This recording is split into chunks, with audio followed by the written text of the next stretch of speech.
we saw an opportunity to develop a machine in the space using technology that was recently available where we could go 5 times further, twice as fast. We saw that pretty exciting opportunity. We developed a machine that was going to meet those specifications, and here we are.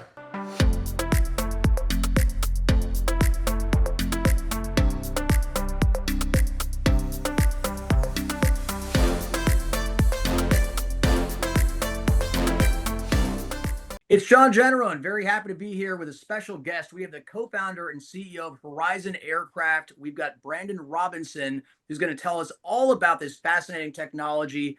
This is really, really an interesting business model. We've looked at a lot of companies in the eVTOL world, which are purely electric. This is a hybrid vehicle. Brandon's going to explain why that distinction is so important, and a lot of growth opportunity here. This company trades on Nasdaq on the ticker HOVR.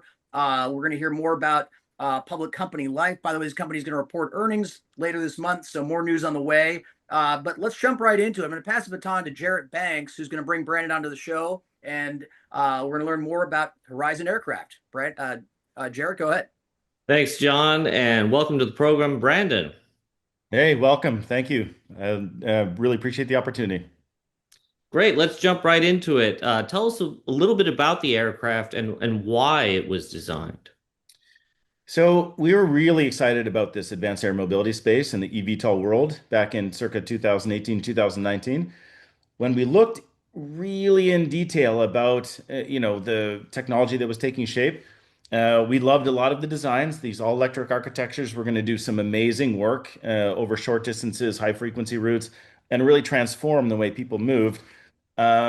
But from our deep operational background, we saw an opportunity to develop a machine in the space using technology that was recently available where we could go 5 times further, twice as fast, and move things over regional distances. So think city to city versus just within a city. And a tougher version, built for bad weather, cold weather, sort of an operational reality that exists around the world in different locations. So we saw that pretty exciting opportunity. We developed a machine that was going to meet those specifications, and here we are. Great. Now, speaking of backgrounds, I know you've been a pilot for at least a couple decades. Tell us a little bit more about your background and what sets the company apart from your eVTOL peers. Yeah, so I mean, we come from a deeply operational background. I started flying when I was 6 months old with my grandfather at the controls and my father flying as well. We're lucky enough to have an airplane. He was an old World War II bomber pilot. So I grew up around airplanes. My earliest memories were building airplanes in the shop. And the airplane that we have at home was built from basically scrap metal almost, put together in a very professional way, of course, but again, just sort of aviation DNA, and was lucky enough to join the Royal Canadian Air Force, where I flew F-18s for about 20 years. At the peak of my career, I was planning and leading NATO coalition missions for extracting pilots, like just happened, thankfully, in Iran, which was fantastic.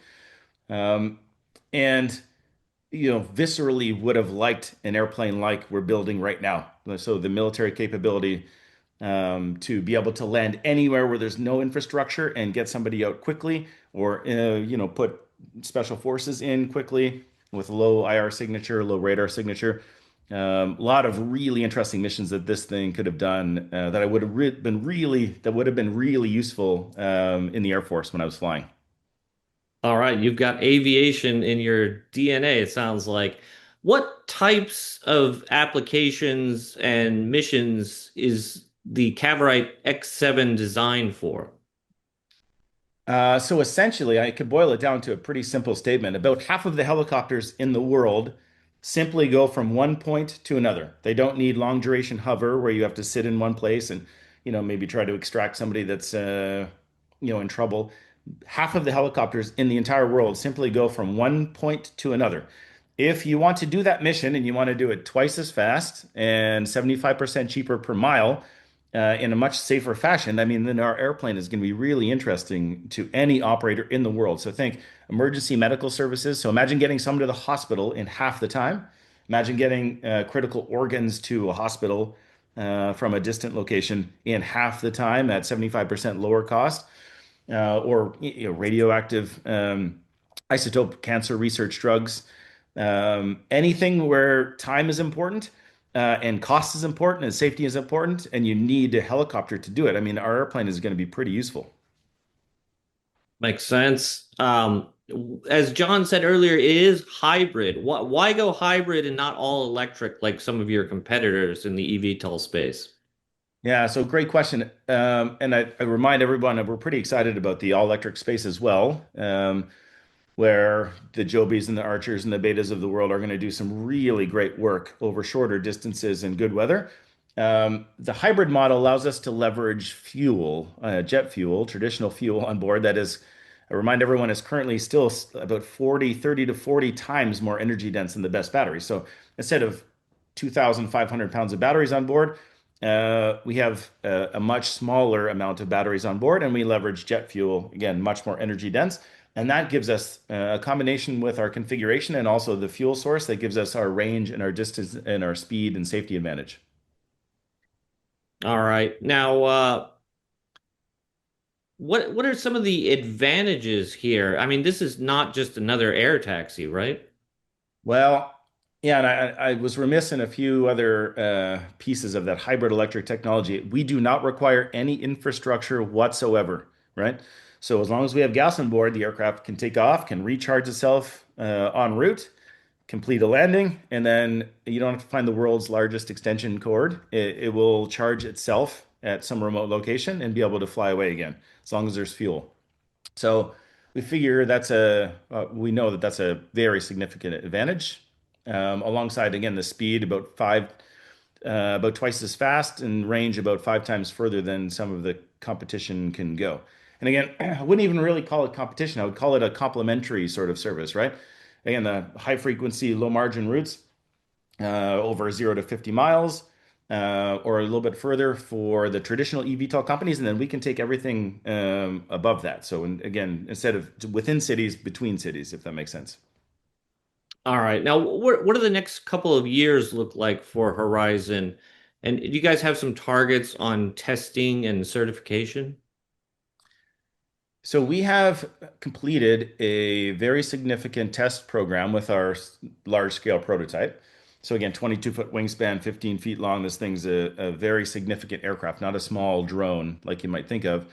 That has proven out the technology that it works. Our unique fan and wing, where there's if anyone has seen the videos online, and I encourage them all to go to YouTube and check out some of our videos, they're pretty impressive. The wings transform and they hide the vertical lift system within the wings. That's very unique to us. That's our patented design. And that technology works. And that is what we have proven. And we are building a full scale aircraft right now. So, anyone looking at this space, again, Joby, Beta, Archer, they all have full scale flying prototypes and some significant market caps. We're very much underappreciated for where we are in this technological development trajectory. And in 9 to 12 months, we will have a full-scale aircraft rolling out of the hangar.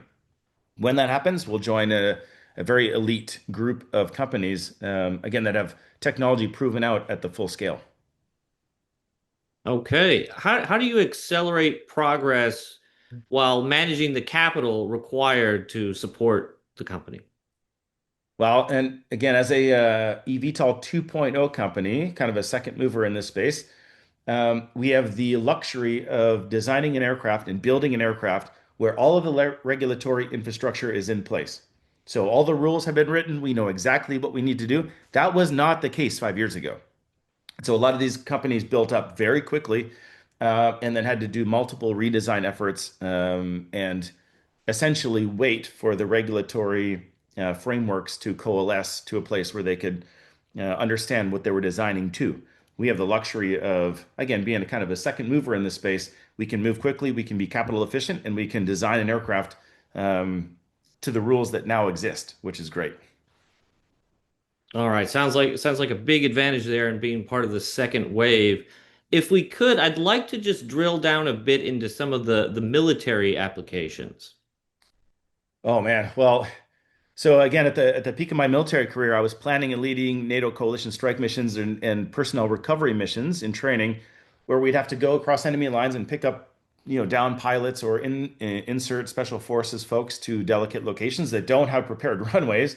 So we'd often need helicopters, right? So either traditional helicopters or the later V-22 Ospreys. Those, for those that don't know, the two big rotors on the top that kind of tilt forward, and then they're pretty quick airplanes, um, but they're always broken. And so I if we had six Ospreys, I know that probably three of them would break on start, and so we'd only have three to go do the mission. And there's a lot of contingency planning. They're also 80 something $1,000 an hour to run because they're just very complicated big machines.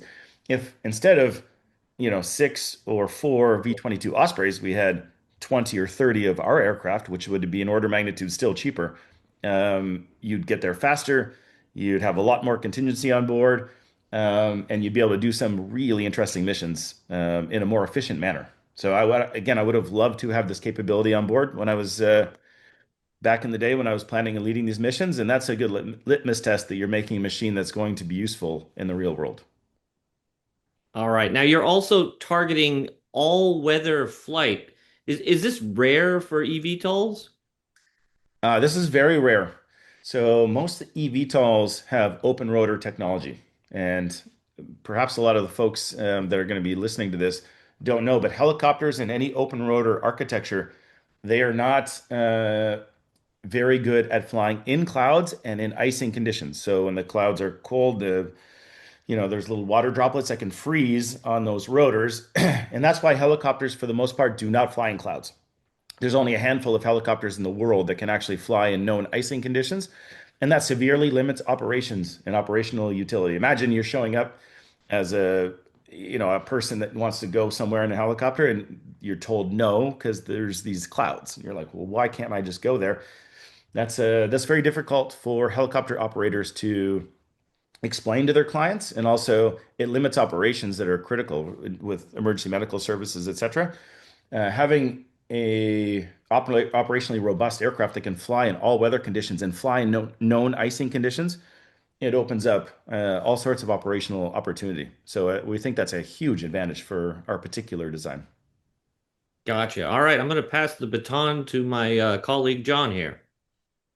Great. Thanks a lot, Jarrett. Brandon, if I can, I want to ask a question about just how flexible you are in terms of where you can take off and land. Does it need to be an airport, or can it be, I mean, could you land on a boat? I mean, how flexible are these aircraft going to be? So, like any helicopter, you can take off and land from literally anywhere. So if there's a flat piece of grass, or if there's a parking lot, or if there's a roadside that's sufficiently, we only need 45 feet of space, you can land anywhere. And so, and I'd also like to foot stomp. I mean, we don't need any sort of charging infrastructure. So you can fly to some remote location. You don't have to recharge the aircraft. It can recharge itself. And then you can take off and, maybe take that person to a safe location, or, yeah, do any sort of any mission that is not requiring traditional infrastructure. Gotcha. And now, Brandon, all of us, ever since we've been kids, have seen helicopters flying around. Tell us, how much have helicopters changed, and if this really is the future, will helicopters have a place? I mean, what I'm seeing, in fact, I was reading one of your press releases. This is so much more efficient than a helicopter. Presumably, it's less expensive. So, are helicopters going to go the way of the horse and buggy? So my marketing team would love me to say yes, absolutely. We're going to replace every single helicopter in the entire world. The truth is that's not going to happen. So half of the helicopters in the world, helicopter is a very specific machine. It is so inefficient in forward flight, but it can lift a lot of stuff vertically, and it can sit there and hover. So if you're building a Yeah. telecommunications tower, if you're long lining someone out of a boat, in the middle of the Pacific Ocean or North Atlantic Ocean, or you're rescuing someone off the side of a mountain where you need to hover in place for quite some time, helicopter is still going to be the thing that you're going to use. The other half of the helicopters in the world, I mean, they should be anyway. Our aircraft will be very good at, again, lifting something vertically and then transitioning from point A to point B, which is, again, half of the helicopters just move stuff from one location to another location. our aircraft is going to be twice as fast, 75% cheaper to operate on a per mile basis. So that's a pretty significant value proposition. That's a really interesting point. As a pilot, maybe you can explain this to me just in a little bit more detail. If you look at a helicopter, you have to kind of lean forward and pull, and that's why it's so inefficient, I guess. I'm looking right behind you on the image here. You've got propellers behind you to push, right? Is that pretty much how the way to look at it? Yeah, so we have enough electricity on board to be able to use our very unique system for taking off. Then the propeller at the back engages and moves the aircraft forward. When it gets to a safe speed, the wings transform. That's our unique technology, and it flies around like a normal airplane for 98% of the time. Helicopters, on the contrary, are completely designed around takeoff and landing, and they suffer the entire time they're going from point A to point B because they're highly inefficient, like pop, pop, pop, pop, pop. There's a reason why you don't see seagulls with tiny little propellers above their heads. And they fly a normal like wing-based flight. Um, and so that is again very unique in this space, and that's the key to our success in terms of our range performance, our speed performance, and our efficiency. Gotcha. Makes a lot of sense. Can I ask you about who your potential customers are now? When it's military, of course, this would be government. So on that one, first of all, um, are there plenty of governments around the world that could be potential partners? Maybe there are a handful that you wouldn't want to work with, but I'm guessing that militaries around the globe might take interest in this product. Yeah, really, any allied force around the world, we're happy to work with. Um, and I would be very proud as a veteran to do that and have our machine help allied forces. On the civilian side, I mean, really, again, any mission that's time critical, again, so moving organs, moving people in an emergency medical situation, delivering critical goods to remote communities. And Northern Canada is a good example where there's a lot of remote communities that suffer from food shortages and from supply shortages. I mean, we can now on a 75% cheaper basis, we can get that critical stuff to those people that need supporting. And we're pretty happy to be able to do so. Um, yeah, and I mean, we could go on. I could talk about offshore delivering people to remote locations offshore in a number of different geographies around the world. But there is a ton of possibility for a machine like this. Gotcha. And just to make this clear, you pointed out as long as you have fuel, you can fully recharge the battery in the air. Is that right? That's correct. So we burn a little bit of the battery on takeoff. We have a contingency amount aboard, but during flight, it recharges itself. And so you start the landing phase with full battery power. And when you land in a remote location as a hybrid aircraft, it can recharge the aircraft itself. You don't need any sort of charging infrastructure. So you don't have to, haul a generator up and plug it in. It can absolutely recharge itself.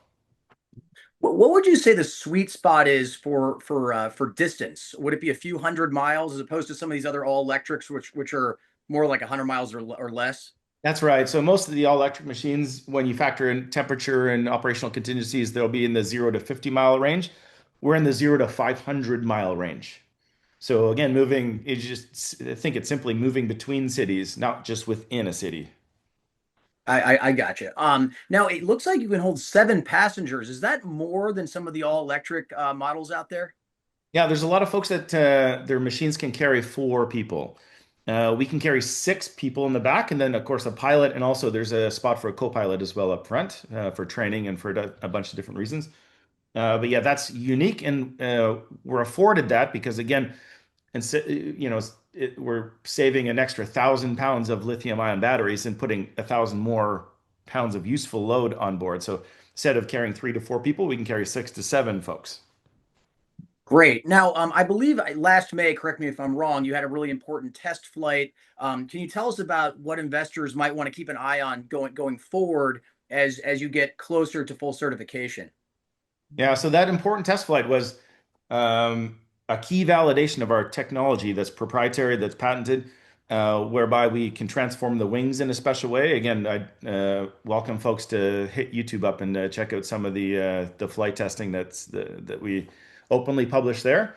Once we've proven that, we're now building out the full scale aircraft. So I mean, we've uh, we've publicly announced that we've contracted the fuselage, the wings, and the canards, like basically the outer structure of the aircraft. I mean, we're getting that built right now, and so it's coming in, and we'll be putting together a full-scale aircraft. So if you're an investor looking at this space, we will have a full-scale aircraft rolling out of the hangar for initial flight testing in the next 9 to 12 months, which is a pretty exciting thing. Great. Now, I'm curious about this distance again. If we can just return to that for a minute, Brandon. I live in West Palm Beach, and what I notice is there aren't a lot of regional flights here. You can't fly to Tampa or Key West or Jacksonville. Is this going to be the dawn of a new era where those kinds of distances are more available in the air to folks? Maybe it's just Florida, but that's my experience. I'm always frustrated. I can only fly, Atlanta and beyond for the most part. So what a great question. I recently, I fly out of Toronto quite often, and Pearson YYZ is a pretty packed airport. But just a little bit south is YTZ. It's Billy Bishop Airport, and it's a regional airport where you can go and travel regional distances. Like honestly, it's I imagine the 1970s, where you walk in, they wand you down. It is the lowest friction thing you can possibly do. You can walk in 10 minutes before your flight, and they'll hand you a scotch and let you hop on the airplane. It is fantastic. And so NASA recently did a pretty interesting study where they found that there was 5,000 underutilized regional airports in the US. So in the drive for efficiency and the airlines making the most money they possibly can over the last like 30, 40 years, uh, air travel has really coalesced around major hubs. And now those major hubs are overused and it's a huge pain in the butt. I gotta get up an hour ahead of, multiple hours ahead of time. I gotta drive an hour to Pearson. I gotta wait in line for 2.5 hours to get an airplane to go even an hour away. There is a better way to move people around this planet. And yeah, using those 5,000 underutilized airports through technology like ours, which will open some of those back up again, is a pretty exciting future. Interesting. All right. If I can just indulge me one more sort of personal question here. I'm right as we speak in this flight path here from Palm Beach International, which I guess is going to be DJT pretty soon here. And it's pretty loud. I can hear every 10 minutes a pretty loud plane. How do you compare on that front? Are these relatively quiet? So we compare ourselves to helicopters because I mean, if you could take off and land from a runway, you wouldn't need our special ability to take off Right. vertically. So we compare ourselves to helicopters, and we will be 100 times quieter in overflight Wow. than a helicopter, right? So quite significantly more quiet than helicopter, and about 3 to 5 times quieter during the takeoff and landing portion at any vertiport or any heliport or any place you want to take off and land from. Um, Also unique about our aircraft in particular, since we're on the topic, our aircraft can take off and land conventionally also. So again, you wouldn't buy it if you could take off and land conventionally from any two airports. But our aircraft can land at any traditional airport as well conventionally. So it can do a normal approach, flare, land, stop on a runway just like a normal aircraft. So that's another huge safety point that I think is worth mentioning. Interesting. Now, Brandon, just tell me if you could make a prediction without revealing any confidential conversations you're having, obviously, who is going to be operating these in the commercial side? Would you imagine an existing airline that works predominantly with traditional airplanes would want to add a fleet, or would it be, more of a helicopter taxi kind of company, or all of the above? Are you open-minded about who you might partner with in that way? It's really all of the above. Now, from an airline perspective, if you take that pillar, a lot of the smaller routes. So once you've traveled your 10 hours and you've got to the location, if you want to go to another location 2 hours away, a lot of those smaller routes are often smaller operators that operate kind of independently. So the airlines would love to operate something that's more efficient because the overall ticket price would go down because now we have a very efficient way of getting those folks to their final location. So from a customer perspective, lessors, we're talking to a lot of lessors, and we have a KPMG audited financial model that basically shows that lessors can make a very significant amount of money and leasing those aircraft out to operators. So a lot of the operators actually are on fairly thin margins, if that makes sense. So they're operating fleets of helicopters, they're old, helicopters are really expensive to operate, and so they're not the folks that are going to buy a fleet of 50 helicopters. But um, our aircraft comes along, lessors buy a fleet of 100 or 300 aircraft, and they can lease them out to operators who can operate them at a very profitable rate, and everybody makes money because it's so much more efficient. And so we've worked really hard calibrating the performance specifications, the cost modeling, such that everyone, yeah, it should create some very significant demand, right from the operator side all the way up to the lessor side, and potentially work its way into the airlines as well. Gotcha. Just going back to the fuel topic, if we can for a minute here, Brandon, if you're far more efficient with fuel than traditional helicopters. At the same time, we are in a world of surging oil prices at the moment. But are you so efficient that it's not really that big of a concern because the other the alternatives are much more serious gas guzzlers? That's correct, essentially. Yeah. So, I mean, if you're try to compare apples to apples. If you're comparing us to a helicopter service or a helicopter operation, I mean, it's 75% cheaper, right? So oil has to go through the roof. It's not really that's not really a factor. So it's so much more efficient than that. The current spike in oil prices doesn't really make a difference. Interesting. Now, from a consumer perspective, I live in cities like New York where there's Blade, for instance, and depending on the day, it's still not cheap, but it's a few $100s at best, to go from the city to the airport. With your technology, are there going to be more regular folks who are able to take aircraft like this for these short distances? Because to be honest, Blade is mainly for people with quite a bit of disposable income, if you look at the prices at the moment. Yeah, this is a more operationalized version of that, if that makes any sense. So yes, Yeah. they'll be able to go further, faster over regional distance that makes sense. So yeah, but you can take Blade and it's a great service if you're, JFK to Manhattan. Fair Yeah, enough. You just want to get there quickly and you want a pretty cool experience. it is. Yeah. It is pretty awesome. This is going to open up some travel routes that are much more interesting. So imagine you're staring down the barrel of like a 12-hour car ride, right? You got to Yeah. get in this car and there's no way to get to this remote location. You got to spend 12 hours in the car. It's going to be terrible. Your kids are going to be crying the whole time. Uh, or you could hop in this airplane and in an hour or an hour and a half get to exactly where you need to go. That Yeah. that Well, is a pretty powerful thing. And I would, as a parent with kids that complain in the car, when we travel all over the place, or if I just needed to efficiently get around the world, I mean, it's a pretty cool way to travel. well, you're making the wheels turn here because I'm just thinking if you live in, say, in New York or in a suburb, you can go skiing on the weekend on a whim. But if you're only driving an hour or two, you're not getting to a great mountain. With one of these, you could go up to Killington or something, right? You go to a pretty decent resort, and you can make that decision pretty last minute too.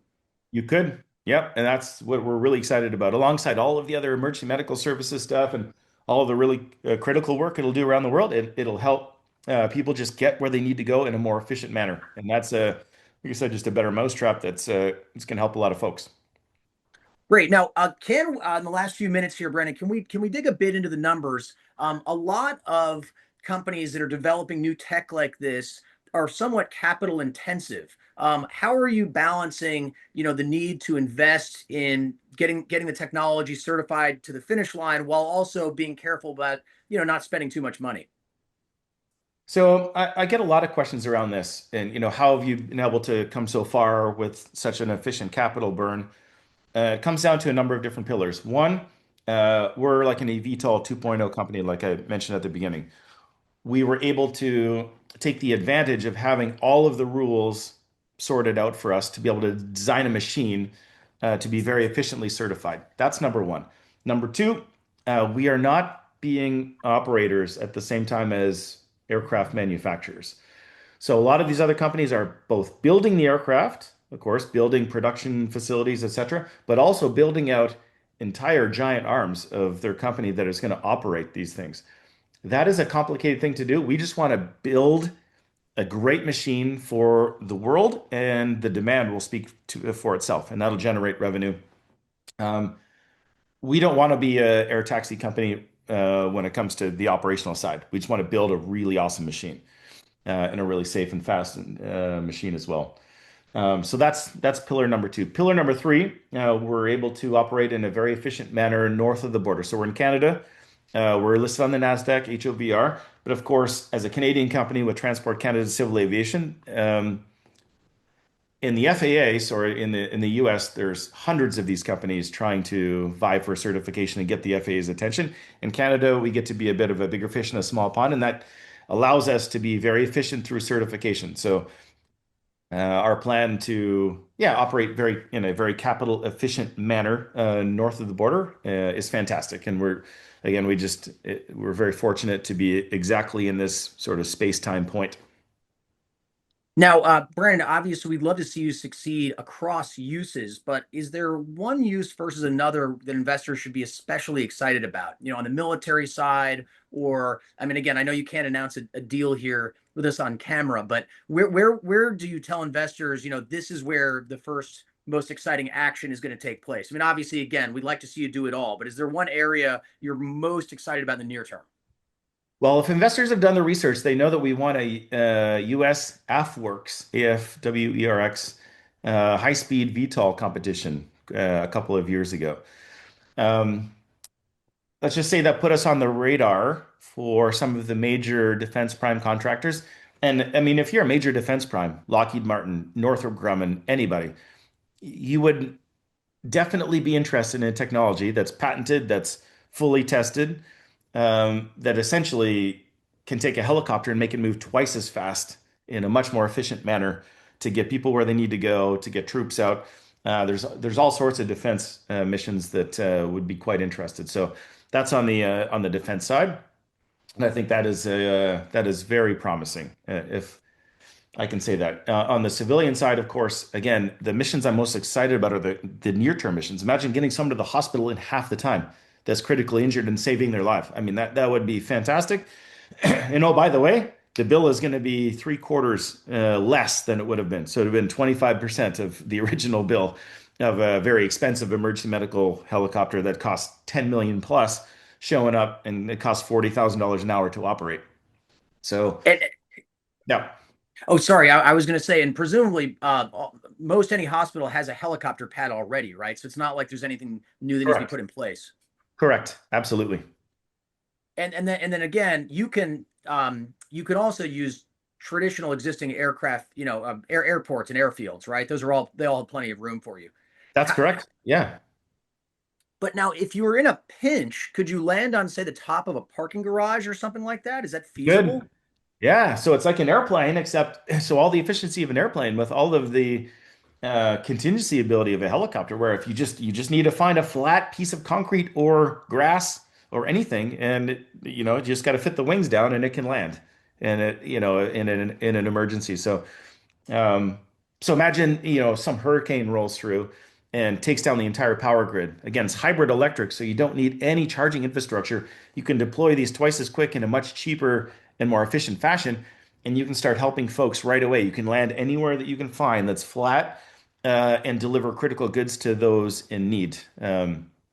Did some of that in the military when I was actually in military academy. Ice storm went through and took down power to hundreds of thousands of homes, and we went out and deployed as cadets. It was pretty cool to do, and we would deliver water and critical supplies to elderly folks that couldn't get out of their house that had no power. Um, a really interesting mission that again would be very easy to do for us. Great. Well, Brandon, we're almost out of time here. We've covered a lot of ground, but I want to give you the floor if I can. Tell me what you're most excited about for the remainder of 2026. We're already in the second quarter here. I know that you have earnings coming up in a week or two, but are there any milestones or things that you're really pumped about that you're able to share with us that aren't too confidential? I'm excited about a lot of things. So that's a scary question to ask a guy like me. So I'm a born optimist. I'm excited. One of my buddies is on Artemis 2, is going to be coming back, comes up pretty soon. So he's spinning around the backside of the moon right now, which is pretty amazing. And Wow. it's pretty inspiring for the entire sort of human civilization. So I think, yeah, we're doing our small part. We're producing an amazing machine. If investors are paying attention, there's going to be some major milestones that are going to be accomplished over the next 9 to 12 months. but we're doing great as a human society. Like the all of the sort of news aside, and just proud to be a part of a company that's doing some amazing work in this space. All right, perfect. Well, we're going to be watching very closely. Hopefully, a lot more news to come. Brandon, this has been great to have you on our show here, folks. This has been Brandon Robinson, co-founder and CEO of Horizon Aircraft, which of course trades under the ticker HOVR on Nasdaq. Brandon, my friend, thanks for joining us today. Thanks, John. Appreciate it.